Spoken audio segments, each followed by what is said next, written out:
This is Julia Sotas, and you're listening to A Different Reality. What else is possible beyond this reality that you haven't yet chosen?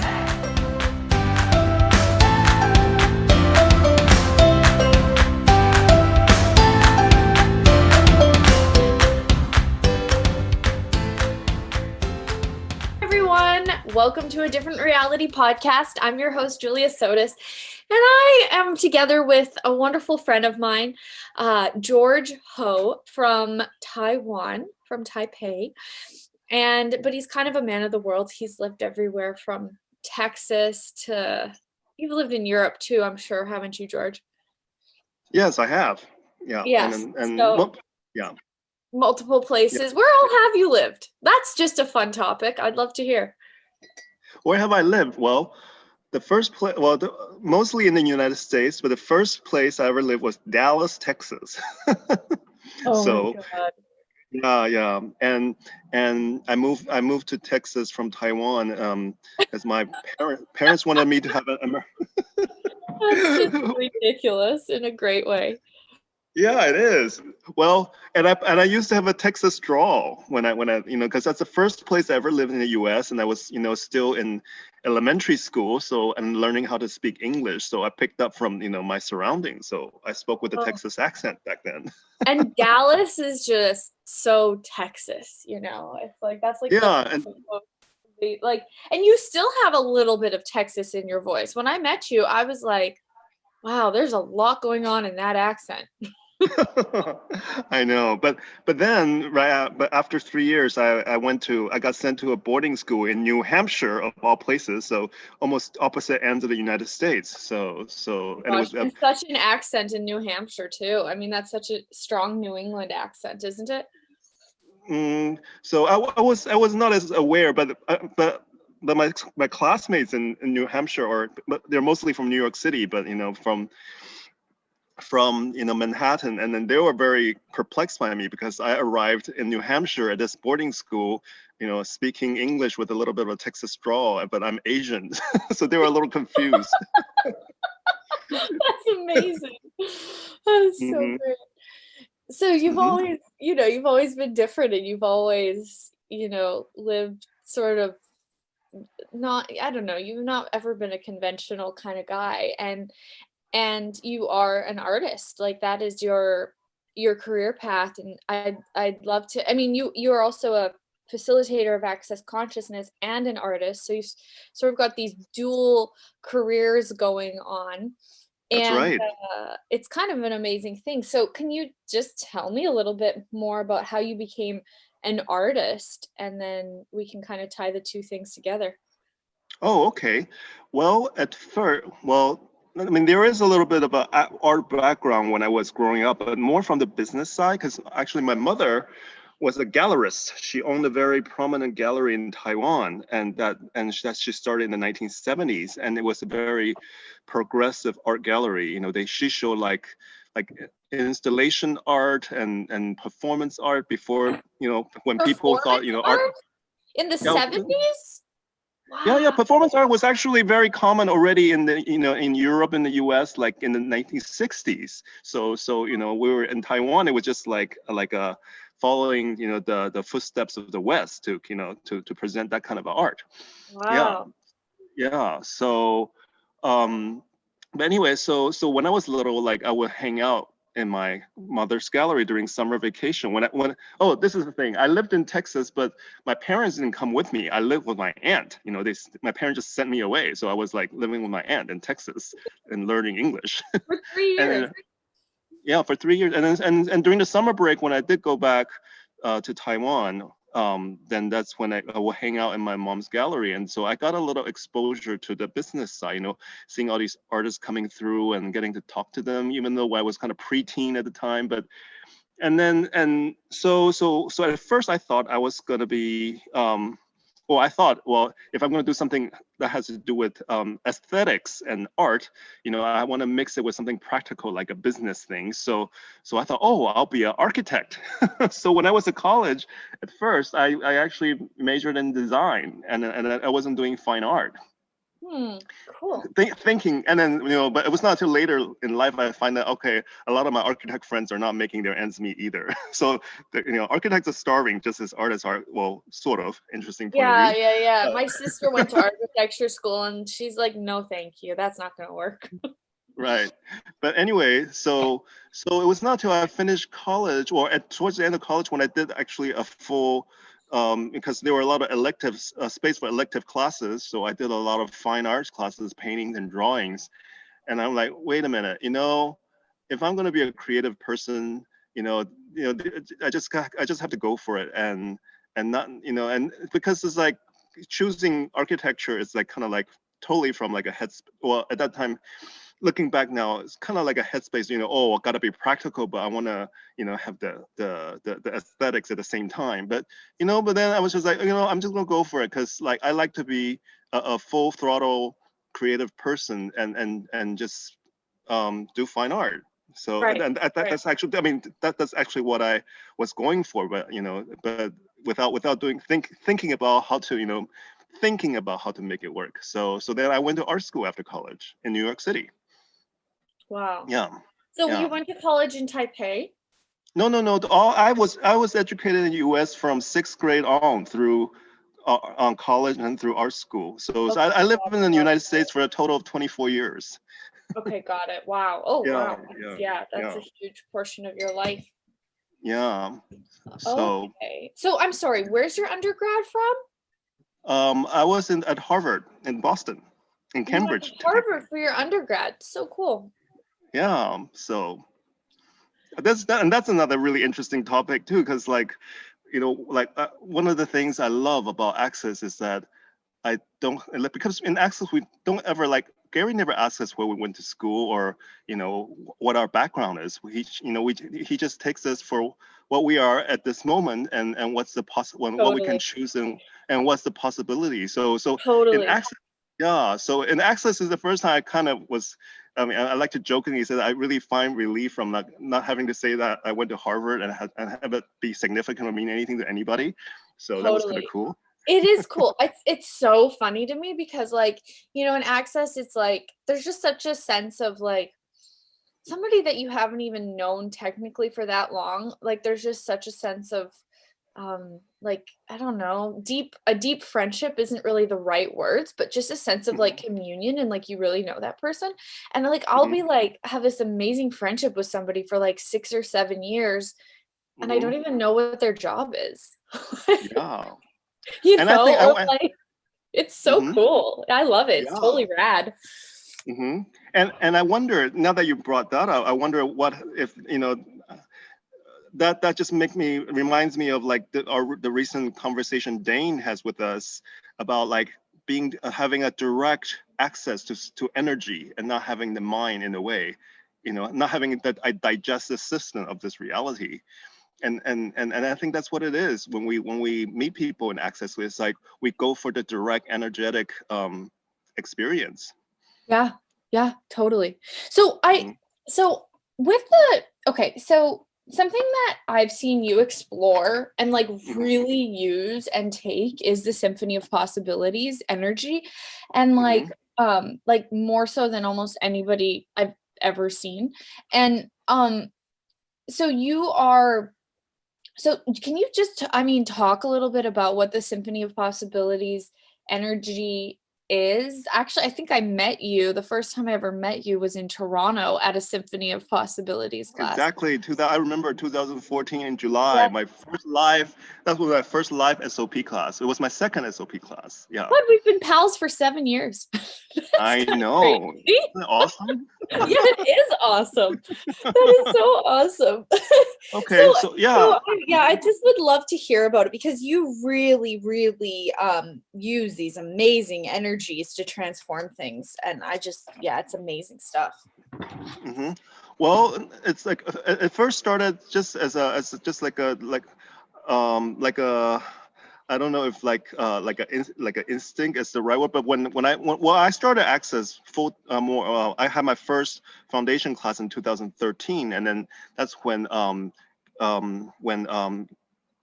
Dane was just introducing the SOP class, and you remember back when, that's when like he even actually stopped ESB as a class, and we went straight from COP into SOP, and that's when I first started accent. So I went straight, and then when I heard about SOP, there was just this that I cannot put words to. Is that okay? This is the thing. I got to do this. You know, and it's like I don't care if the world crumbles, if the earth falls apart. I'm gonna do SOP. That's And so so cool. Yep. yeah, and then then I went into it, and of course there's the session part of it, you know, because when we're in class, like, you know, they have us trade sessions and that kind of thing. But to me, as and sorry, I'm like, my mind is like, I'm just like everybody else in access, like all ADD, ADHD, and mind going in like I know, totally.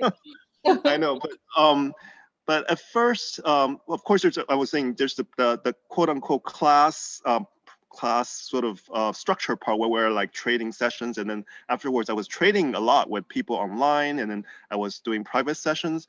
But then I was like, wait a minute, it's about living and being the energy all the time. So that's when I start looking into applying it also into just my day-to-day living, and also into the way I paint. When we brought up the conversation about me being a painter or artist, and so I do now. I actually do my painting as like, or prepare shows like, and treating them like a SOP session. That's And amazing. yeah, well, I'll be more. I'll go into a little bit more detail here. It's like, for example, like, and there's a little bit of that, a little bit of a talk to the entities element here too. And I know you're also a talk to the entities facilitator, so maybe. Yes, You I know, love the topic of working with the entities and well, we can talk about that later, but the spirits of the earth, and just, but that's very much in line with the Symphony of Possibilities energy that you're about to talk about. Like, there's totally. such a plethora of magical energy out there. So go, please. Yes, and so this thing is like, oh, so talk to the entities, like introduce me to the concept of like what normal people consider inanimate things, and we talk to them as entities. And so of course every single one of my paintings are entities, and even a whole show can be an entity that I speak to, quote unquote speak to. And so for example, when I walk in the studio like every day, and I will have, well, instead of painting one painting at a time, I'll actually prepare a whole bunch of surfaces that I can paint on. And when I walk in every day into my studio, I'll just ask all the canvases as if they're entities, and say, hey, who would like to play with me today? You know, that's the first question I ask. So, and I'll get a tug. I say, oh, okay, this piece. So then I'll ask the painting, is that, what do you require of me today? What can we, you know, actualize today? And would you like? And there's so many questions you can ask, like, would you like a new color? Okay, so if I get a yes for a new color, then on my studio wall, I have hundreds of color swatches that's like lined up on the wall, and I said, show me which color would you like today, and then I'll get a tug and say, oh, okay, that color. And then from once you picked one color, then there's a tons of other questions you can ask. I say, is because is it going to be a glossy finish or a matte finish? Because I can, you know, change the consistency and the ingredients in my paint to make it matte or glossy. Okay, so, and I'm painting, would you like this color to be really runny, or would you like it to be really sticky and viscous? You know, so that's another question I can ask, and then I can, you know, adjust that accordingly. And then I can ask, well, how would you like me to apply this color to you? Would you like a brush? Would you like a sponge? Would you like my finger? Would you like some other tool? So I just keep asking my painting and talking to them. And then, and these things, and I'll get the next possibility, and I'll choose, okay. And then, of course, and now that I have a tool, like, okay, for example, now I have a brush, and brush, you know, of course, has a stem, and then say, okay, okay, so would you like me to hold the brush closer to the bristles, or would you like me to hold the brush at the other end of the brush? Because you can make very different marks when you are holding it very close to the bristle, the hair, or you can hold it very far away from the far end, and you can make different kind of mark. And so on and so on, and then there's just like a zillion questions you can keep asking the painting, and things become actualized that way. Wow, that's super cool. I mean, that's like a level of like just presence with what you're doing that is I mean, that's a huge level of presence. Mhm. And Oh, it allows the painting to be what it wants to be rather than you mhm, controlling it. That's super cool. mhm. But I do want to point out that but the way that would make this whole thing work for me so far is that, and that's that's the most important SOP element in it to me, is pulling from the future. Because well, you know, when we're working on someone and we ask, in SOP we ask, you know, the person is like, if you can get anything out of it, what would it be? Yeah. And that person would, you know, say something, and then we get that is like a future they desire. So, and when we pull from the future, or we ask for that future space to be actualized, and keeping that future, um, being present with that future that we desire, that sets things in motion. And so with the painting, what I do is, well, of course, there's, you know, sometimes I already have a show lined up, you know, I have a deadline, or, you know, I say, okay, so, and I pull energy from that future show, the space of that future show, and and get a sense of, okay, who is going to be receiving this, or and what kind of energy I would like to present to the people, that will create the most out of this whole show experience, you know, how many months down the line from now, and pulling from that future that sets, in motion. I mean, when I talk about, you know, choosing the paint, choosing the brush, I mean, that's the more the sort of the downstream details. But I think what really sets it in motion is, like, you know, pulling from the future of that show, and the people who are going to be receiving these images, and the kind of energy they're going to be getting, and you know, and that's what sets it in motion. Yeah. Wow. Wow. Yeah. That's amazing. And do you notice that, like, as you're more present with what the show is looking for, what the art is looking for, what is possible for you to be as a facilitator of that, like, how does that, I mean, that must just totally transform your world as the facilitator of all of that, like, to be sort of out of control and in that slipstream of creation. It's like, can you talk like a little bit more about that and Oh, I love the way you use, for you? slipstream. I love that term. Actually, Yeah. yeah, because my last show, the title I gave my last show is called, the what did I call it? Oh, the indefinite reveal. The indefinite reveal. Mm. Because like, as I'm pulling the energy from the future of the show, and Gary had, you know, taught us that, and not just the show, the date, the duration of the show, but maybe like 10 years, or 5 years or 10 years after that show, where all the people are going to be receiving from these paintings, and you pull from it, and you're making the marks, and it's a constant state of reveal. It's like, oh, okay, you know, okay, now this is the current possibility, set of possibility, and I'm making choices, and then you make more marks, and then sometimes I will like start with a really big paintings, and at some point I'll just cut it up into smaller pieces, and totally, Really? you know, yeah, and totally do the destroy and uncreate everything I did yesterday kind of thing, with, What? you know, in a literal way, and then, yeah, and start looking at the painting, or as like four smaller paintings, or eight even smaller paintings, but there will be like remnants of like little bits from previous times, but they're no longer in the original context, and you know, now it's in the context of today as a smaller frame, and you know, and then to make new marks from, and so keeping it fresh that way, and so that's also part, and so, you know, the whole idea of the indefinite reveal, yeah. It is indefinite. Oh, wow. That is so cool. So do you have like just technically speaking, I'm just curious, like, do you have uh like contracts with art galleries that you put your that you do your shows in? Like, how does that all work? That's just so interesting to me.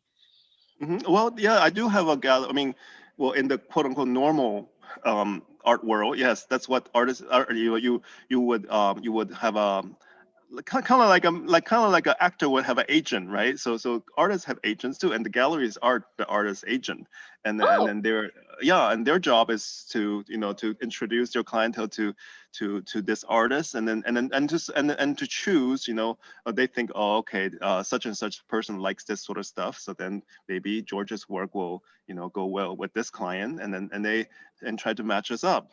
Yeah. So cool. so Cool. so yeah, yeah, that's the. But I just got, but I just got this quote from Simone just the other day, and then just like, and I wrote it down, and I'm gonna post it. I'm gonna put it on a wall in my studio. Something about like, what is the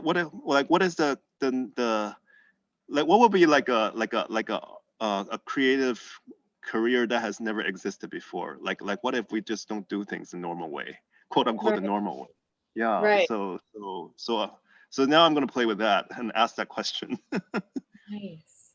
Hmm. That's so cool. Yeah. What a what a different, I don't know, what a different world is possible. Yeah. Oh, and I'll bring up now too, like, and about a year and almost a year and a half ago, I did a show at the Contemporary Art Museum here, and I was and I used it as an opportunity to introduce access to people or to the art crowd through Right. my art. Right, right. I actually did bar sessions as performance art in a museum, so I thought that was pretty cool. Yeah, That and that, was amazing. yeah, you saw photos from that, right? Yeah, I did. Yeah. So I have, yeah, in the middle of the room in the museum, I had a platform built, and then with a nice lighting, and then I had my massage bed there, and I have the museum had a sign up on their website, and and I asked them to find people who've never experienced bars before, to sign up, and it was all booked up before my show opened. So I did 2 sessions a week there, and people watch me while I run somebody's bar in the middle of the show, and then and my surround and the walls around my massage bed are my paintings, and so it was a really amazing That's experience so that way. cool. Oh my God. Hmm. God. I mean, you're about as far on the cusp of the creative edge as anybody. I mean, it's just so cool. Oh, cool, thank Oh, you. that's And what so else cool. is possible? Yeah. Well, and you look at these things that are just obvious to you in a way, and they're just so um like beyond this reality and different as possible. But for you it's like yeah, of course this would be the way that it would be, and this is how we could create. And I love listening to you speak, and I love speaking with you because what's so foreign to others is so obvious to you, and you create that way, and it's amazing. Thank you for reminding me of that, because yeah, I never thought, I haven't been aware that much. Oh, okay, that's not what everybody else's thinks, I or how they. know. I know, it is nice to be reminded, isn't it, when you're so different and so out there and so, paving your own path. It's like, isn't everybody doing this right now? I mean, there's so many. I mean, I'm just trying to think of what other ways the SOP has it, like okay, let me ask you this then. Yeah. Like when you, like, to you, like, what is like the walking talking SOP, when like Dane asked suggested that to us. Yeah, well, that's a great question. I mean, one of the things that I think um is for me sort of important to remember is like that it's two different realities. And it's like when I'm trying to it's like I can't fix my life or fix this reality or fix money or fix the people around me or fix myself or try to make myself perfect in order to have the magic of the walking, talking symphony energy. And it's like it's actually two different worlds.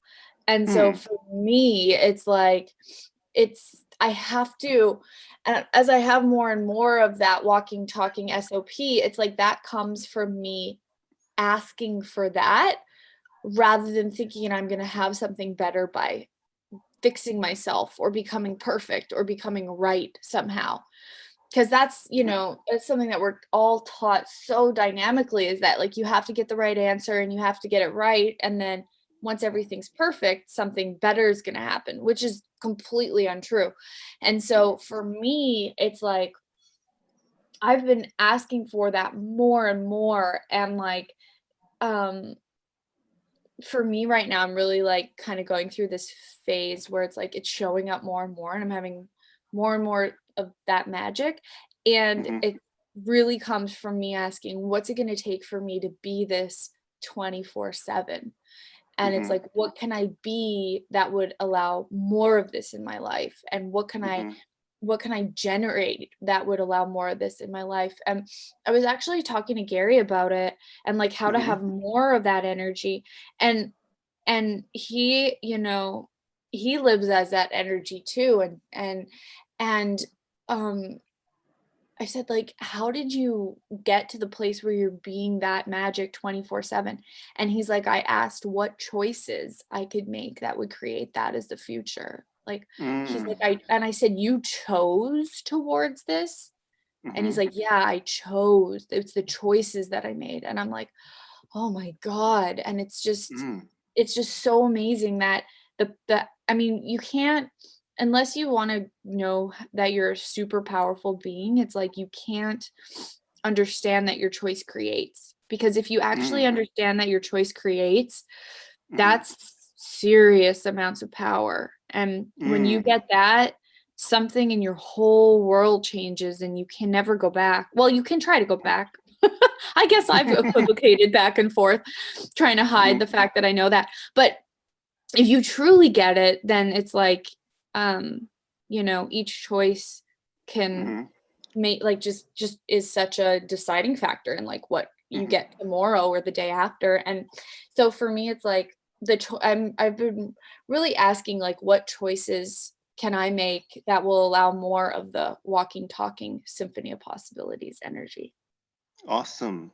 I would like to add to that because there's something I want to say, but I was like a little bit too excited just a few minutes ago, so that's why I asked you instead. But now that I've got to listen to you, and thank you for talking about it and, Yeah. in the way that you do. But now I had a moment to like gather myself. I know now I know what I would like to add to that, Yes. and I hope and I hope we have a few more. It's like maybe our time is Please. coming really up really soon. But I'll just add, and this could be a whole other podcast topic maybe, but I'll just introduce it here. But it's like in addition to being a visual artist, while I've been, I mean, I moved back to Taiwan since I lived in the United States, and while I was here, I was also a jazz. I was also the lead singer of a jazz band for 8 years. Wow. And yeah, so I know this is, and this could be a whole, but anyway, but one of the interesting thing is like I started Access already when I started doing the jazz singing, and one of the things that like is like I when I'm performing, instead of asking, and instead of thinking, okay, this is the song, I'm reading the notes and I'm singing it to the audience, and obviously we learned the tools of pulling from the audience and all that kind of, pull the right voice for you tools, but also treating those songs like they're entities as well, and instead of me, I'm the person singing the song, I actually ask the entity of the song to sing me, like for example, like I will sing Autumn Leaf, the song, and I'll ask the entity Autumn Leaf to use me as the tool to to help Autumn Leaf to be actualized in this moment in this show, and and Wow. and and and so it's about like asking something to vibrate me in a sense. And so for me, being the walking talking SOP, like to me that it's quite literally, sometimes an audible and sometimes not an audible vibration, and I ask to be it. It's like I ask the vibration to sing me, to shake me up, to vibrate me, and literally, Wow. asking for that. Yeah. and That and and and you yeah. really have to be willing to like receive information. Like I think that's one of the reasons why we don't do this stuff is like and like what you're talking about is like receiving information and not controlling that information. You know what I Mm-hmm. mean? And Mm-hmm. and when you need to be right or to be perfect, you have to control every piece of information or energy that comes towards you. You can't just receive it. So yeah, it's just Mm-hmm. part of being out of control and receiving is just so much a part of what you're saying. And being vulnerable and all that. It's like everything we're learning in Access. Yes. Yes, totally, Mm-hmm. totally. Mm-hmm. Well, I have to finish it up here, Hmm. George, but I would love to have you on for a part two because I could just talk to you about this stuff forever. It's just I so know. fascinating. So I'm so having so much fun. Thank you. yes, so hopefully maybe in a couple of weeks we can record another episode because there's just so much more to talk about. Okay, sure. Okay, And awesome. and and whatever we did today, I hope we send it out there, and to whoever's listening will pull from them, and it's a co-creation. Totally. Totally. Hmm. So, and thank you all for listening and for being a part of this and listening to these podcasts and being willing to have this difference in your world and the consciousness that is available. And thank you, George, for coming on and just creating that everything you do in the world. Thank you, and thank you for asking me to come over and play. Yeah. Oh, I'm so glad that Hmm. you did. Hmm. Awesome. Thank you. All right. You're welcome. And thank you everybody listening. Bye-bye. Bye bye.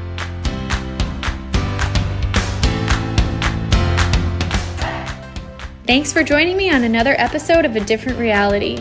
It would be awesome if you could share this podcast with your friends and family. I'm always looking to spread the seeds of consciousness. And you can find me on my website at juliasotas.com.